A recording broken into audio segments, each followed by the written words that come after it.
താല്പര്യക്കുറവാണ്. അതൊരു പ്രധാനപ്പെട്ട ഒരു കാര്യമാണ്.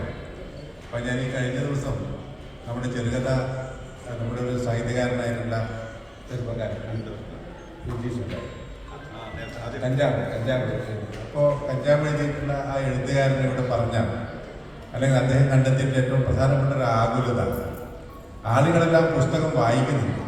പക്ഷേ ആ വായന ഓരോരാളുകളുടെയും താല്പര്യങ്ങൾക്കനുസരിച്ച് അവരുടെ ഇച്ഛയ്ക്കനുസരിച്ച് മാറുക എന്നതാണ്. എന്നാൽ പണ്ട് അങ്ങനെ ആയിരുന്നില്ല. എൻ്റെയൊക്കെ യുവത്വത്തിൽ അങ്ങനെ ആയിരുന്നില്ല. ഞങ്ങളൊക്കെ ഒരു പുസ്തകം എടുത്ത് വായിക്കും. വായിച്ചു കഴിഞ്ഞാൽ ആ പുസ്തകത്തെ സംബന്ധിച്ച് ചർച്ച നടത്തും, അതിനെ സംബന്ധിച്ചൊരു അവലോകനം നടത്തും. അപ്പോൾ തീർച്ചയായും അത് എത്രയോ ആളുകളിലേക്ക് ആ പുസ്തകം എത്തിച്ചേരുന്നു എന്നുള്ളതാണ്. ഇന്ന് അത് മാറിയിരിക്കും.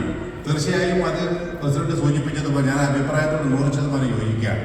വളരെ പ്രധാനപ്പെട്ട പുസ്തകങ്ങളെ സംബന്ധിച്ച് നമ്മൾ ചർച്ച ചെയ്യുകയും അത് എഴുത്തുകാർക്കും വായനക്കാർക്കും ഒരുപോലെ ഉപകാരപ്രദമാകുന്ന നിലയിലേക്ക് കാര്യങ്ങൾ കൊണ്ടുപോവുക എന്നുള്ളതാണ്. എന്നെ സംബന്ധിച്ചിടത്തോളം സമാജത്തിൻ്റെ എല്ലാ പ്രവർത്തനങ്ങളിലും ഇടപെടുന്ന അല്ലെങ്കിൽ ബന്ധപ്പെടുന്ന ഒരാളാണ് ഞാൻ. എന്നാൽ എന്നെ ഏറ്റവും കൂടുതൽ ഇഷ്ടപ്പെടുന്ന, ഞാൻ ഇഷ്ടപ്പെടുന്ന ഏറ്റവും പ്രധാനപ്പെട്ട ഒന്ന് ഈ ബുക്ക് ഫെസ്റ്റിലാണ്. യാതൊരു തർക്കവുമില്ല. കാരണം പുതിയ പുതിയ എഴുത്തുകാർ, പുതിയ പുതിയ ആശയങ്ങൾ, പുതിയ പുതിയ അഭിപ്രായങ്ങൾ, പുതിയ പുതിയ കണ്ടെത്തലുകൾ, ഇതെല്ലാം തന്നെ ഇതിലുണ്ടാകും.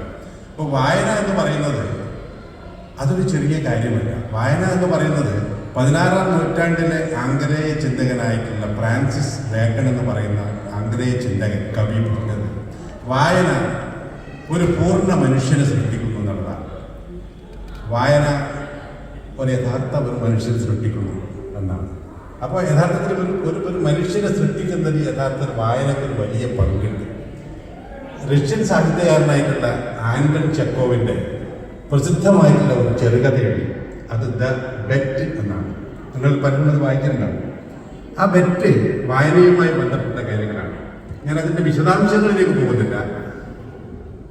15 വർഷം 2 ലക്ഷം റൂബിളിന് വേണ്ടി തടവിലാക്കപ്പെട്ടിട്ടുള്ള, അല്ലെങ്കിൽ തടവിൽ കടന്നിട്ടുള്ള, ബോധപൂർവം തടവിൽ കടന്നിട്ടുള്ള ഒരു മനുഷ്യന്റെ മുന്നിലേക്ക് ഒരുപാട് പുസ്തകങ്ങൾ എത്തിച്ചു കൊടുക്കുകയാണ്.